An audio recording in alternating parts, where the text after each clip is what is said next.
The following program contains material that is not suitable for children. Viewer discretion is advised. Live from the Community Media Center Marin, it's marINSANITY. What's up, everybody? How we doing? All right, man. Happy 9/11, everyone. I'm so glad to be here performing stand-up comedy for you all tonight. Oh, man, come on. It's like 7:30 p.m., you know? Like, you're telling me I wouldn't rather be at home right now, rocking an avocado night mask, just opening these pores up? Get out of town. I'd love to be here, but unfortunately, I have my comedian's blood oath to grip this microphone, get on the airwaves, and get the people of Marin County to subconsciously vote Libertarian in the next election, right? So let's get into it, man. All right, we'll see what happens, man. I'm glad to be here. I'm glad to be performing stand-up comedy. It's good to be back here in Marin. You know, I've been traveling all over the country doing stand-up comedy, spreading my word from sea to shining sea. Yeah. I've been to Sacramento. I was in Modesto a couple of days ago. And hey, a few weeks ago, I was in Chico, California. All expenses paid. Oh, yeah. I was in a hotel room. Very swank, very elegant. HBO. Wi-Fi. Yeah. Not one, 2 beds in the hotel room. Yeah. Normally I wake up on a pile of dirty laundry. Now I got a bed for sleeping and a bed for pizza eating. I've arrived, you know? And I got friends that I stupidly kept in touch with outside of high school who made the wrong choices in life. You know, they graduated college, got a well-paying job, have a 401k, know how to tie a necktie without consulting a YouTube instructional video. I screwed up, you know? They're trying to make me feel bad, spending my times staying in hotel rooms, telling jokes, and smoking weed college style, you know, where you take a little hit and then exhale through a toilet paper roll stuffed with fabric softener so you can still get your deposit back. Oh, yeah. No hotel managers or RAs knocking on my door, you know. But my friends, they try to make me feel bad about that. You know, they say, Joe, I don't know. I saw a news report on hotels. You could get bed bugs sleeping in a hotel bed. Aren't you worried about that?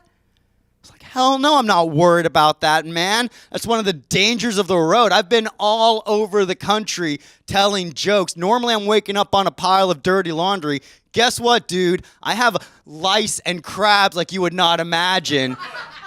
I don't give a fuck about some hick backwater hotel bed bugs, okay? Let me tell you something. Those bed bugs try to get on my body, my lice and crabs will fuck them up, all right? It is called hometown pride. I got a little agreement with the boys. I don't scratch you, and you protect me from foreign parasites. It's called symbiosis, man. I don't know about you guys. After this, going home, firing up the laptop, watching a little pornography. Anyone else? Anyone else? Don't be ashamed, man. Porno ain't some scarlet letter, man. It's a red badge of courage. Porno got me woke this last election, all right? Prop 60 was on the ballot, and Prop 60 said any porno filmed in California, the actors would have to wear a condom. Have to wear a condom. I could not wait to vote no on Proposition 60 soon enough, Marin. Proposition 60 was my Bernie Sanders. It awoke a political fire within me I didn't even know existed, man. I saw that on the ballot and went, what the fuck? No. Condoms are used for smuggling heroin, not making pornos awkward, not on my watch, you know. All the porn stars, all the sex workers in California were like, please, California, please can we practice safe sex? And like a Roman emperor. The California voter said, no. No one gets to practice safe sex. Now get back in the shed. You're on the clock. And you know what? It's amazing. It's amazing. Because now, when I'm watching porno at the public library, killing time, I don't feel like a pervert. I feel like a patriot, huh? How inspiring is that? I got one hand on my heart, fucking one hand on my dick. I got the Star-Spangled Banner playing through my mind as I climax, and a bald eagle lands on my shoulder afterwards. Helps me clean up with a "Don't Tread on Me" flag. All right, guys, that's been my time. My name is Joe Gorman. You ready to keep this show moving along? All right, man. Our next comedian is a local journalist who produces a show here at CMCM called Climate Showdown. He's a newcomer to the world of stand-up comedy. Let's hear it for Charlie Siler.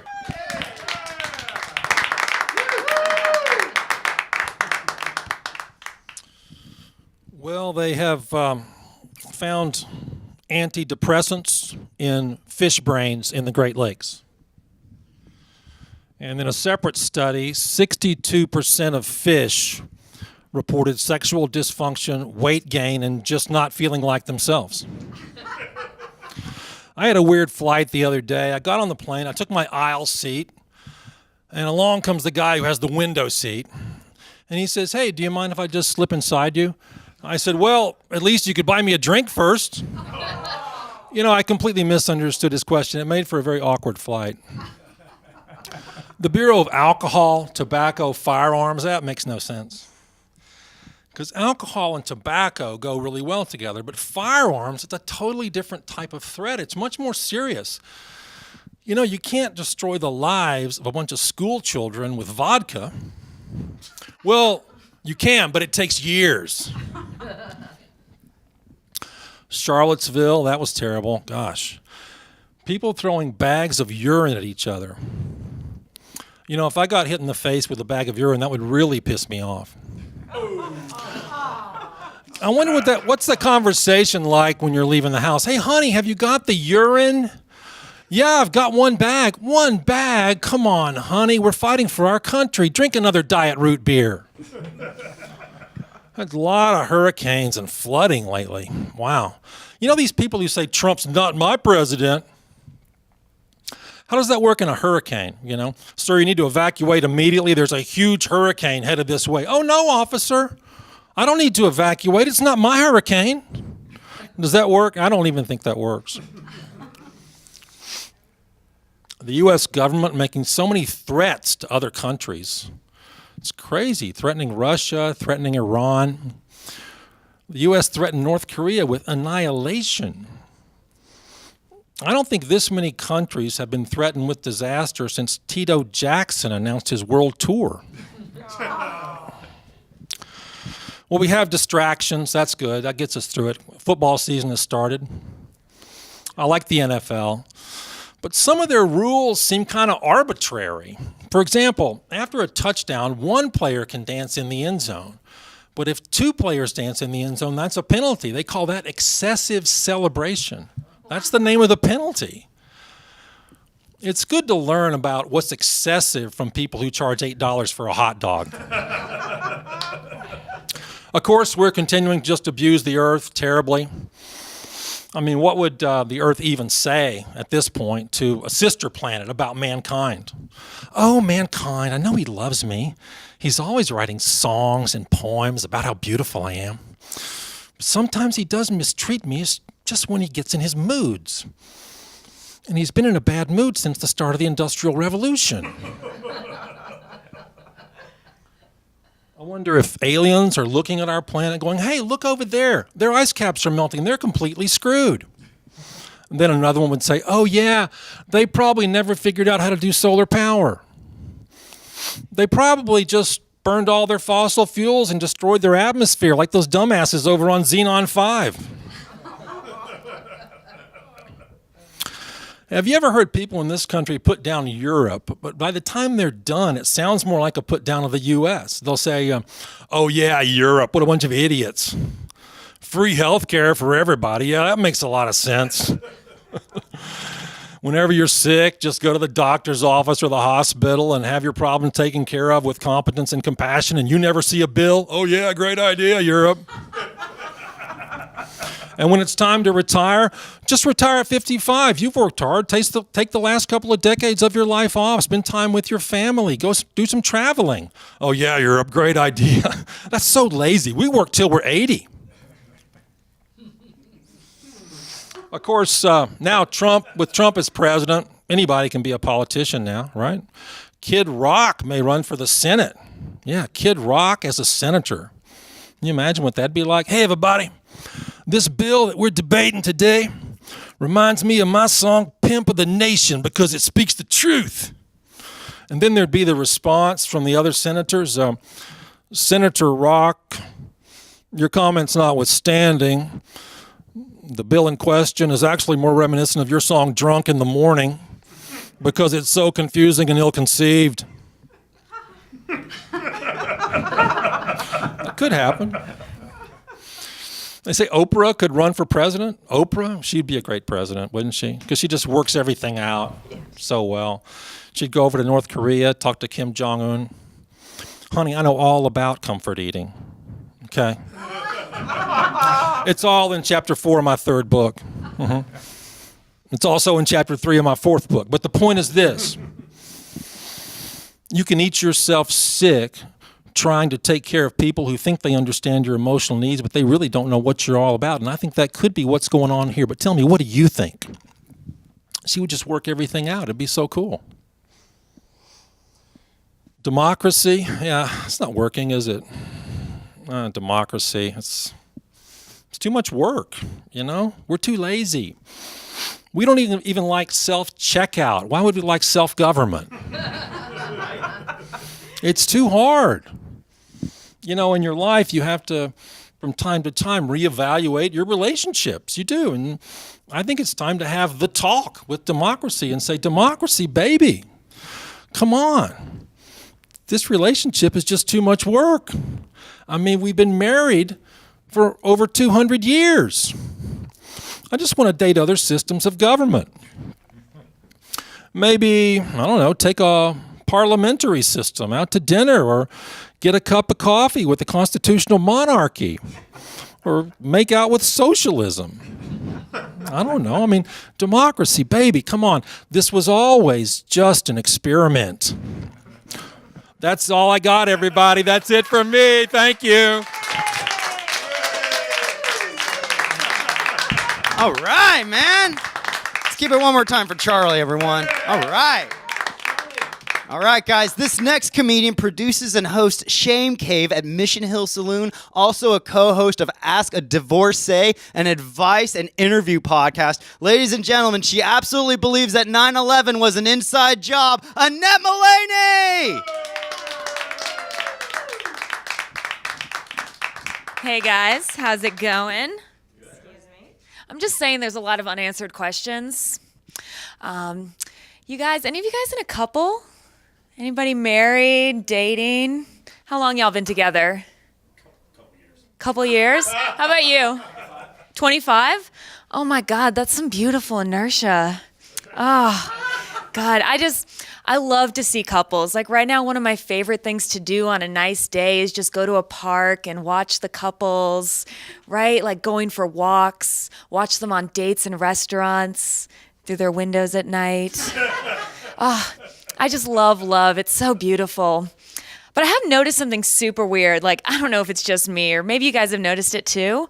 I see a lot of couples where the dude is like very, very attractive, and the woman is much, much less attractive than me. Did you guys notice this? Do you see this too, or is this just in my head? No, I love to see it. It's heartening. It's really heartening. I like to have an outside objective measure for how shitty my personality must be. It's good. It keeps me on my toes. So I've been trying to be a better person lately, mostly for the dick, obviously.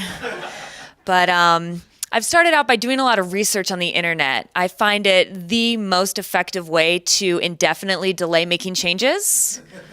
Oh, you're familiar with the tactic? I've come across this philosophy I'd never heard of before called effective altruism. And if you're unfamiliar, it's the idea that all too often when we try to do good in the world, we're doing what makes us feel good instead of looking at the hard, cold, rational impact of our actions on the world, right? So let's do an example. So let's say you see a kid with malaria. Oh my God, that's so sad. You want to give that kid money, cure them. But what if you took that same amount of money and gave it to 3 kids and prevented them from getting malaria in the first place? 3 lives versus 1. That's math even I can do. Right? As for that kid who has malaria, well, fuck them. It's very popular in tech. You just don't want empathy to get in the way of your charity, I guess. But I've been trying to apply it to my own life, so let's do a little thought experiment. Let's say I have 1 hour a day to devote to making the world a better place. Now, should I spend this hour out volunteering in my community? Or should I go to work and then donate the proceeds from that hour to some kind of organization? What do you guys think? Should I work or donate? Work? Do you maybe need a little bit more data?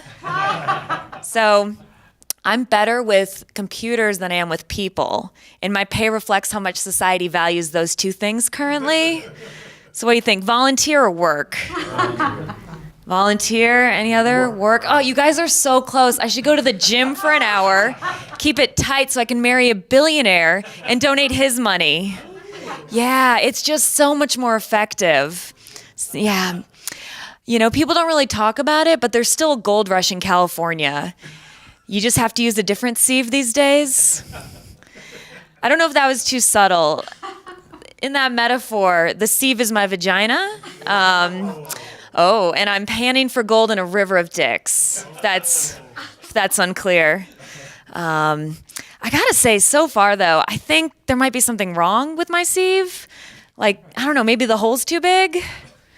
Anybody here got big vagina? Anyone? You know what I'm talking about? Make some noise. Come on, ladies. I mean, look, I'm not ashamed. I'm very proud of my massive puss. Guys have been bragging about their big dicks for like millennia at this point, right? And it's a double standard, and it's one that doesn't even make sense. Because if you're a dude and you have a big dick, that's just genetic. Whereas I earned this. That's right. God, these dudes. Yeah, but I'm not always so unlucky in love. I got married. Thank you. And then I got divorced. Oh, thank you. No, it's cool because I was precocious in my marriage. So I got married, I was legally 24, 23 Islamically. So now most of my friends are starting to get married, and I get to be the little black cloud at their weddings. Just a little personification of the reminder that their vows are probably a lie, at least statistically, just there in the background. You're really gonna love him forever? Really? Really gonna forsake all others? Maybe for a year? It's cool though, it's cool, because any divorcees up in here? The fuck? That's like statistically impossible. What is this Twilight Zone? Y'all just like smoke a lot of weed and chill in Marin? Gotta get on this. But so I guess you guys don't know this, but when you get divorced, you get like a grace period of a year or 2 where you can act like an absolute asshole and everyone forgives because you're going through such a hard time. Take advantage of it. Like, I am at these weddings having a good time and people are giving me the leeway, right? So like, I'm getting way too drunk, making a fool of myself in public, and my friends are going, oh, it's just so nice to see her out and about again, right? Or I stand up and start making a speech, maybe say something about a prenup in front of the bride's family. They're like, oh, really? It's such a hard time for her. Or, make out with the bride's underage cousin. So brave. So brave. In my defense, like an English accent is really easy to mistake for maturity. You know what I'm saying? Really is. But yeah, divorce teaches you a lot. right? Like I have a wisdom now that I didn't have before. So I have a lot of friends that will ask me, like, how did you know? When was the moment that you knew that you had to leave? And I don't know if most people can pinpoint it, but I definitely can.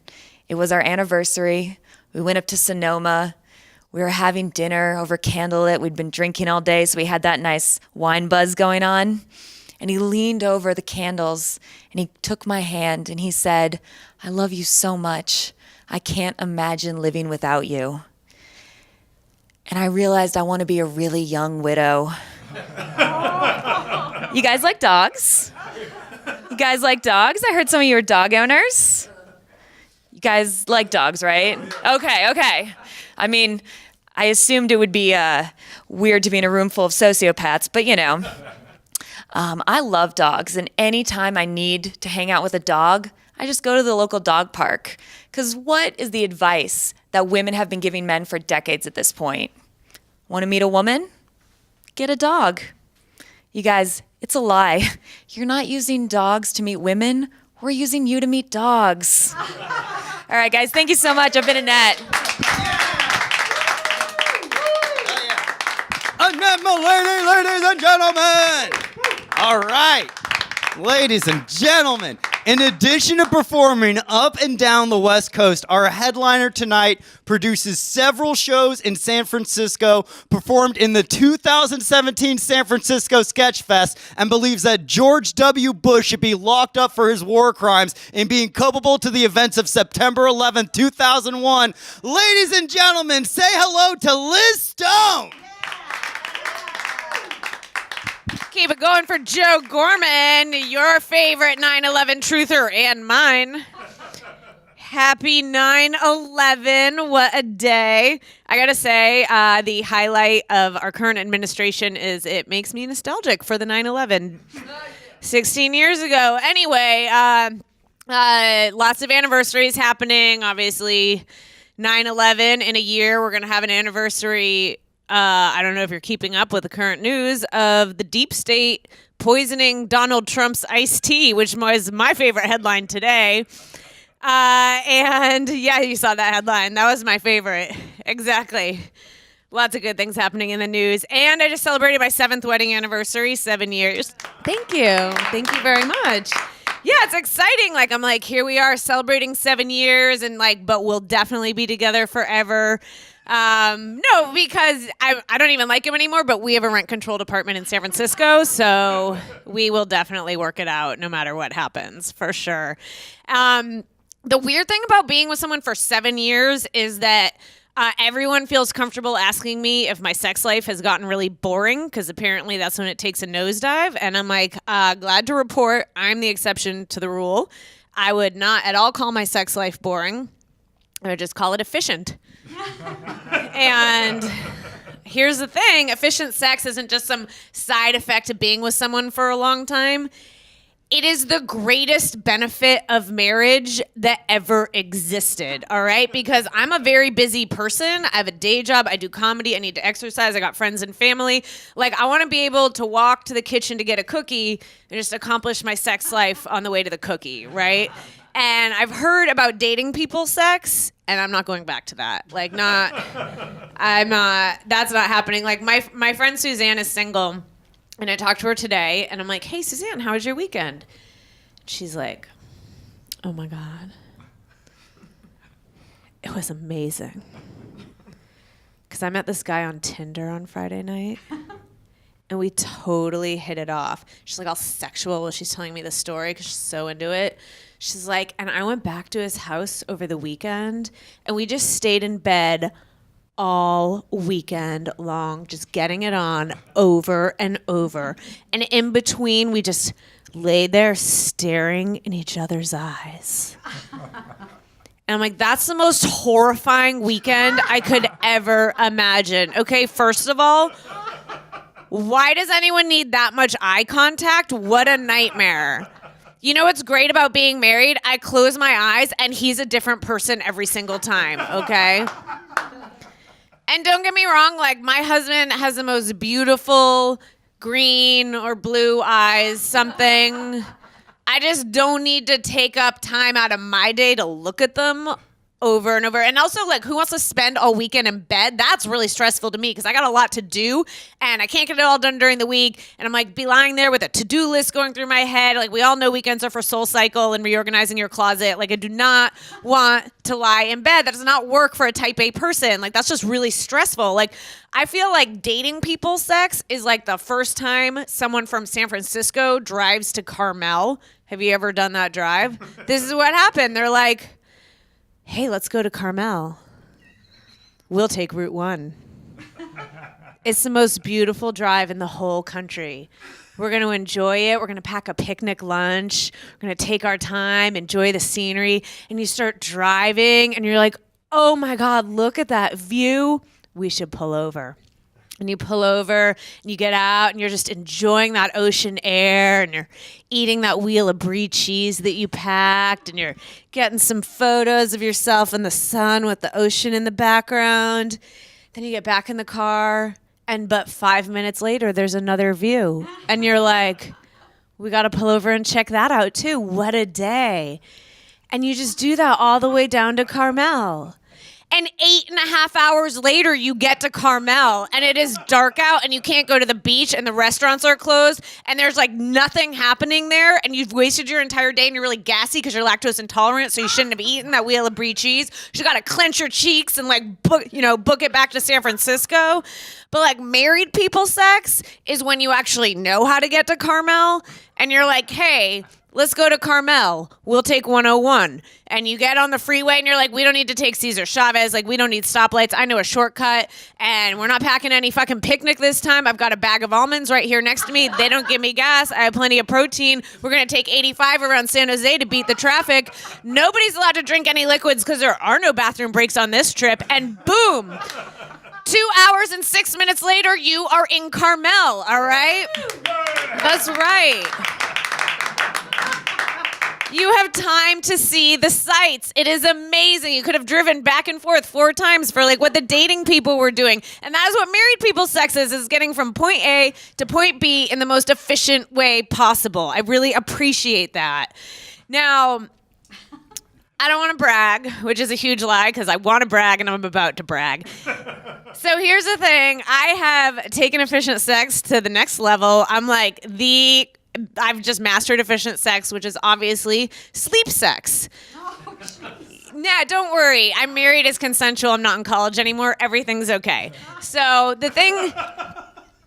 That's right. No, your laughter is a good sign because when men look really uncomfortable with that, you know there's a problem with what was happening in college. I think it's great to show your comfort to laugh in that. It's you, that's trouble, but he's in the clear. No, but like the sleep sex is like a great part of my life because I'm up late doing comedy. My husband gets up early for work. We don't have like a lot of overlap. Like he's not always there when I'm going to get that cookie. And so...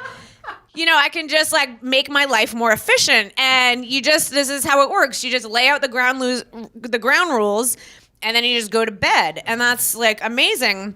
And I have obviously one important rule for sleep sex, and that is, of course, don't move my goddamn eye shades, right? Because I cannot have the early morning light fucking with my circadian rhythms. That would negate the entire point of sleep sex. Then I'm like coming out of the REM, and now like daylight might make me up, and there's that chance of eye contact, and we already know I can't have that. So, but if you don't move my eye shades, it's super cool. Like it's just, killing 2 birds with 1 stone. It's amazing. But, my single friends don't totally understand the appeal of this. And so, single Suzanne, she's like, oh, Liz, no. Liz, if you have sex while you're sleeping, you're just missing out on all the enjoyment of it. And I'm like, hey, Suzanne, here's the thing. When I have sleep sex, the thing is that when I get up in the morning, the first thing that I get to do is check something off my to-do list. And for a type A person, that is the greatest feeling anyone could ever have. All right, you guys, that is my time. Happy 9/11. I'm Liz Stone. Liz Stone, we did it! Another priceless episode of marINSANITY. We did it. Guys, that's it. Hope to see you again next time. Happy 9/11. God bless.